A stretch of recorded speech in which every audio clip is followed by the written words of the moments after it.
வணக்கம் and welcome to நித்யஸ்ரீஸ் world. இந்த வீடியோவில் ஒரு ஸ்வீட் ரெசிபி தான் பார்க்க போகிறோம். அதிரசம் எப்படி செய்கிறதுன்னு இந்த வீடியோவில் பார்க்கலாம். அதிரசம் செய்கிறதுக்கு அரிசி மாவு நம்ம ஃபஸ்ட்டு ப்ரிப்பேர் பண்ணணும். அரிசி மாவு ப்ரிப்பேர் பண்ணுறதுக்கு அரிசியை 1 மணி நேரம் தண்ணியில் ஊற வச்சு அதை ட்ரைன் பண்ணிவிட்டு நிழலில் இல்லை ஃபேன் காற்றுல எதுலையாவது நம்ம ஒரு துணியில் போட்டு காய வைக்கணும். ரொம்பவும் ட்ரையாக காய வைக்கக்கூடாது, அதில் லேசான ஈரப்பதம் இருக்கணும், அந்த மாதிரி காய வைக்கணும். அதை 1 மணி நேரம் கழித்து ஒரு மிக்சர் ஜாரில் போட்டு நம்ம பவுடராக திரித்து எடுத்துக்கணும். திரித்த அரிசி மாவை ஒரு ஜல்லடையில் போட்டு சலித்து எடுத்து வச்சுக்கோங்க. இந்த மாவை தான் நம்ம அதிரசம் செய்கிறதுக்கு யூஸ் பண்ண போகிறோம். அரிசி மாவை ரெடி பண்ணியாச்சு. இப்போ நம்ம வெள்ளைப்பாகு ரெடி பண்ணி வச்சுக்கலாம். அப்போ தான் ரெண்டுத்தையும் மிக்ஸ் பண்ணுறதுக்கு ஈஸியாக இருக்கும். 600 கிராம் வெல்லம் நான் மெஷர் பண்ணி எடுத்து வச்சுருக்கேன். அதை ஒரு அடிகனமான பாத்திரத்தில் போட்டுக்கோங்க. அது கூட 1.5 டம்ளர் தண்ணி சேர்க்குறேன். சேர்த்தாச்சு. வெல்லம் நல்லா தண்ணியில் கரையணும். இப்போ வெல்லம் நல்லா தண்ணியில் கரைஞ்சிருச்சு. இதை நம்ம ஃபில்டர் பண்ணிக்கலாம். வெல்லத்தில் நிறைய தூசி இருக்கும், அதனால் எப்போவுமே ஃபில்டர் பண்ணி யூஸ் பண்ணுறது நல்லது. ஃபில்டர் பண்ண வெல்லத்தை நல்லா கொதிக்க விடணும். கொஞ்ச நேரத்துலையே வெல்லம் கொஞ்சம் திக்காக ஆரம்பிக்கும். ஒரு கிண்ணத்தில் தண்ணி எடுத்துகிட்டு நீங்கள் வெள்ளைப்பாகை அதில் ஊற்றுனீங்கன்னா தண்ணியில் கரையக்கூடாது. வெள்ளைப்பாகு அப்படியே உருண்டுட்டு வரணும். அந்த ஸ்டேஜ் வர வரைக்கும் நம்ம வெள்ளைப்பாகை அடுப்பில் வைக்கணும்.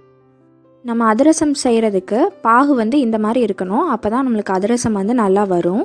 பிகினர்ஸாக இருந்தால் கொஞ்சம் அப்பப்போ செக் பண்ணி பாருங்கள். வெல்லம் அந்த மாதிரி பாகு கன்சிஸ்டன்சிக்கு வந்ததும் நான் ஆஃப் பண்ணி எடுத்து வச்சுருக்கேன்.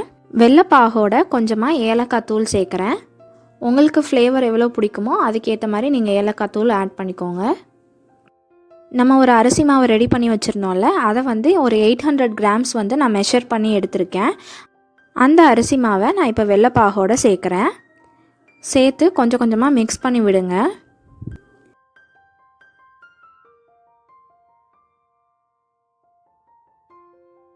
இப்போ மாவு நல்லா மிக்ஸ் பண்ணியாச்சு. மாவு இந்த மாதிரி தான் இருக்கும் நம்ம மிக்ஸ் பண்ணதுக்கப்புறம்.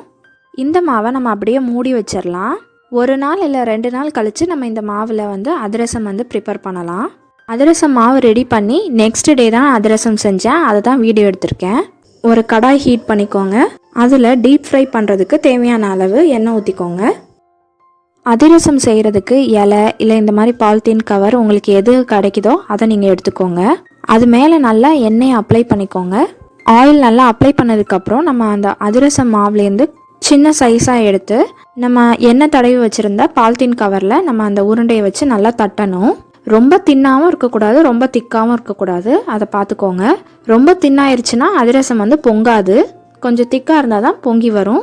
ரொம்ப திக்காயிருச்சுன்னா வெளியே சீக்கிரம் உங்களுக்கு கலர் சேஞ்ச் ஆயிரும், ஆனால் உள்ளே குக் ஆகிருக்காது. அதனால் நீங்கள் தட்டுறப்ப கொஞ்சம் பார்த்து தட்டுங்க. அதிரசம் நம்ம எப்போவுமே ஒன்றா போட்டால் தான் கரெக்டாக வரும். சீக்கிரமாகவும் குக் ஆயிரும். எண்ணெய் நல்லா சூடாயிருச்சு. மீடியம் ஃப்ளேமில் குறைச்சி வச்சுக்கோங்க. இப்போ அதிரசத்தை நம்ம எண்ணெயில் போட்டுடலாம். போட்டதும் இந்த மாதிரி உப்பி வரும்.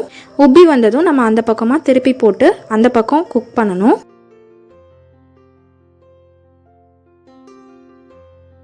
அந்த பக்கமும் நல்லா குக் ஆயிருச்சு. இப்போ நம்ம எண்ணெயிலேருந்து எடுத்துடலாம். எண்ணெயிலேருந்து எடுக்கிறப்போ இந்த மாதிரி 2 கரண்டி வச்சு நீங்கள் நல்லா ப்ரெஸ் பண்ணி புழிஞ்சிட்டு எடுத்திங்கன்னா அதில் உள்ள எக்ஸ்ட்ரா ஆயிலெலாம் கீழே விழுந்துடும். ரொம்ப தின்னாக போட்டால் உப்பி வராது. அதனால் கொஞ்சம் மீடியம் திக்னஸில் போடுங்க. அப்போ தான் அதிரசம் நல்லா உப்பி வரும். நம்ம பூரி மாதிரி நல்லா உப்பி வரும். அப்போ தான் அதிரசம் உள்ளே நல்லா குக் ஆகும்.